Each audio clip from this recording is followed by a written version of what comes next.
And the horses are on the course for race number 7. The Calvin Houghland Iroquois Grade 1 race. A field of 6. 3 miles and 18 national fences. 3 times under the wire, including the first short run.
There at the starting point.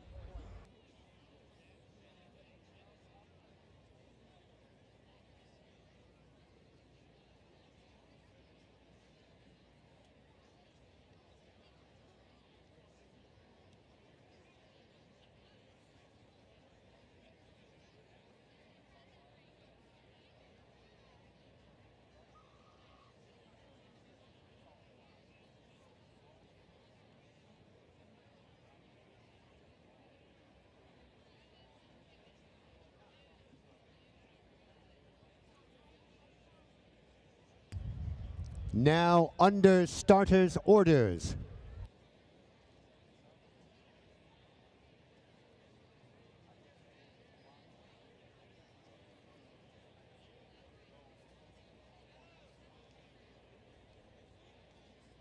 And they're moving in line for the start.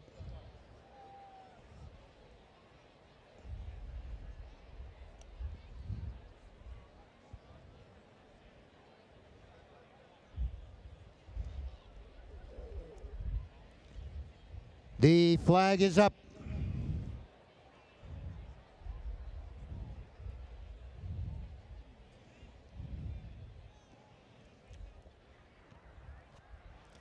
And they're away in the Iroquois 76th, and a very cautious pace as they come away from the flag. Andiamu for the lead. Scorpiancer is next, 3 back to Damelon, then Martini Brother, Mr. Hot Stuff, and Hinterland at the back as they move to the first of 18 national fences. Andiamu has the lead. Scorpiancer is next, 5 back to Damelon, Mr. Hot Stuff. Then comes Martini Brother and Hinterland. The back marker as they make the left-hand turn and have a look at fence number 3. Andiamu has the lead by 4 lengths as they head to fence number 4. Scorpiancer next, then a gap of about 8 now back to Damelon. On the inside, Mr. Hot Stuff is next. 6 more. Martini Brother and Hinterland as they head down the back straight for the first time. Andy Amu. Ross Garrity picked up the mount and is on the lead by 3 parts of a length. Scorpy Answered is next. Mr. Hot Stuff draws a closer third. Then comes Davalon. Martini Brother on the outside and Hinterland at the back. As they jump fence 6 and head into the far turn. Andy Amu was second in the Grade 1 Turf Riders and is on the lead here by 2.5. Scorpiencer.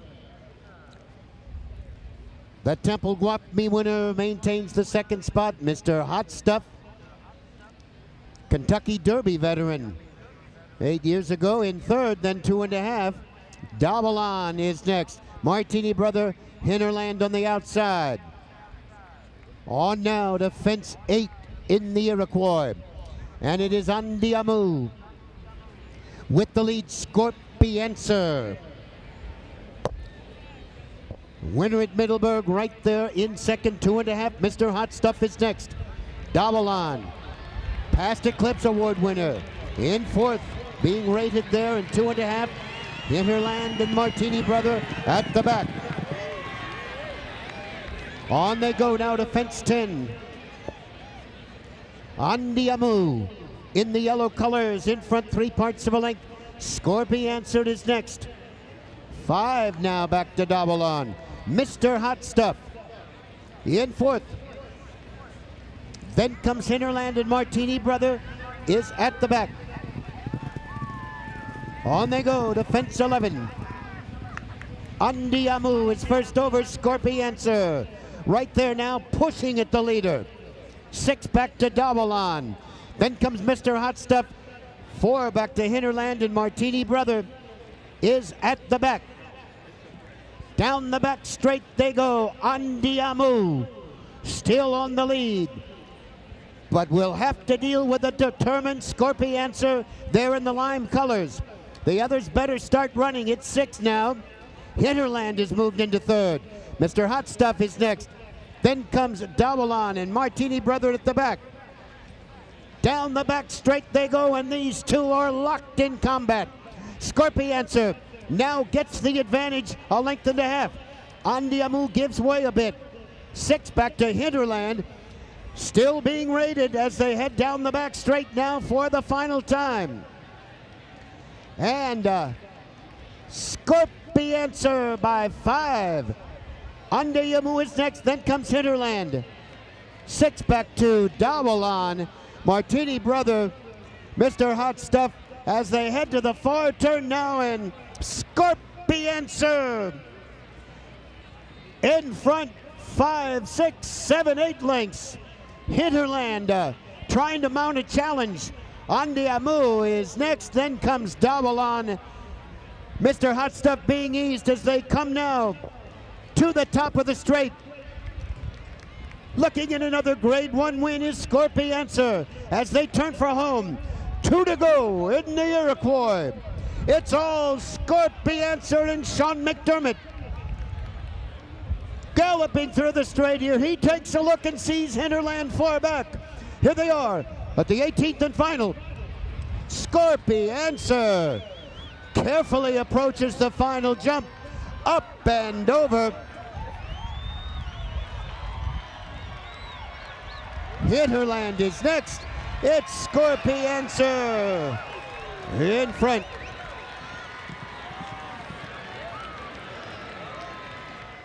Race 7, the Iroquois is official. The winner, number 4, Bruton Street Scorpiencer.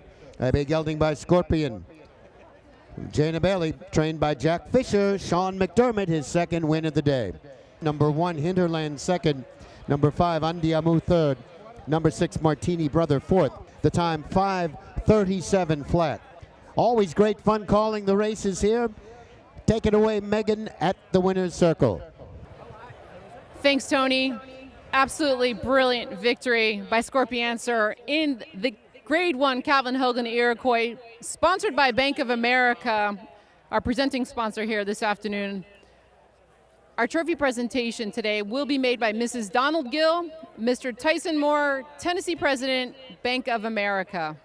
I'm standing in the winner's circle with a very jubilant crowd of winners right now. Of course, Bruton Street Stables, who just brilliantly won the Grade 1 Iroquois. I'll speak first with jockey Sean McDermott. Second win on the card today. Take me through the race. So the plan was to jump out and make it a stand-up test, and that's what we did. The horse had a great preparation, and Jack Fisher has an amazing knack with these type of horses. He's quite quirky. And he has him in a routine at home that just works. I was very surprised down the backside when I looked through between my legs to see no one in sight. So we're just delighted, and big thanks to Bruton Street and to the whole sponsors of this race. It's a great challenge. Well, you were brilliant in your ride. You really paced it well. I know that you were sitting right there off of Andiamu, and then it looked like you just accelerated up the backside the last time. Were you ever concerned that anybody was going to catch you? Well, he took a heave coming up past the tower the first time and filled his lungs nicely down the hill. So he's a real light athletic horse, so that those types you can kick on, you know, and he's a marathon runner, you know. He just found another gear and just kept going, so very happy. Jack Fisher's done a fantastic job conditioning him. And of course, Jack Fisher, congratulations. He finished first and second in this big race. Don't go away. We have something for you. Now I'm going to turn to my right, of course, Mike Hankin, who is one of the owners at the Bruton Street Stables. Congratulations, Mike. I know this has been a long time coming. How do you feel right now? It's awesome. The Scorpiancer team of Charlie Knoll and Logie Fitzwilliams, Duncan Fitzwilliams, Tony Travis, Roger Weatherby, and myself, I guess. Is that it? We got everybody, has been rooting for this horse for a long time. As you know, he came over in the spring of 2015, bred to run well in England, but had not run up to his breeding yet. And good fall in 15, good 16, and it's just really exciting to see this happen. It was such a decisive victory, and of course the distance, 3 miles, is not a normal distance for us. However, it is a race that they run a distance of quite frequently over in England. So I think the distance is the right distance. And I was asked earlier today, shouldn't we shorten it? And I thought, absolutely not. This is a race for the top horses who can run this distance. We saw great horses run all day long who can run at other distances. So I wouldn't change it at all. The people here do a wonderful job. The other person I have to mention is Richard Pittman, who helped find the horse as well as finding the other Bruton Street horses. Charlie Fenwick, who's also part of Bruton Street. It's just a wonderful team. And you all certainly have a good time. So let's talk about the future. Obviously, with his decisive win today, there is the TVV Capital Challenge, which is, of course, the winner of today's race, goes over to Cheltenham in March of 2018 and races in the Stayers Hurdle over there. And if he wins, he picks up an extra $500,000 bonus. What do you think about his chances with that? Let's take it day at a time, see how the horse is. Obviously, Jack is running the show, and we'll follow his lead. For the first time at Iroquois, we are going to honor a jockey as the leading rider of the day based on points accumulated throughout the day's races. Of course, Sean McDermott has just cinched that title as leading rider of today here at Iroquois with his second victory on the card. He's accumulated the most points, and it's a big honor for me to actually have this trophy presented by a fantastic rider who has now made a commitment to be in the U.S. Marines. And but you'll remember Connor Hankin, who has been here last year, been very successful on the steeplechasing circuit, and we're so thrilled to have you here, Connor, today. Please do the honors. Thank you very much. Before I hand over the trophy to Sean, who's a great friend of mine, I'd just like to point out the mental and physical toughness that Sean and all the jockeys have shown today. What many of you in the audience may not have realized is these jockeys take falls and they just are able to persevere and win big races like the last race. So here's to you, Sean. It was an impressive day of riding, and we look forward to the future. Thank you very much, Connor. It's an honor.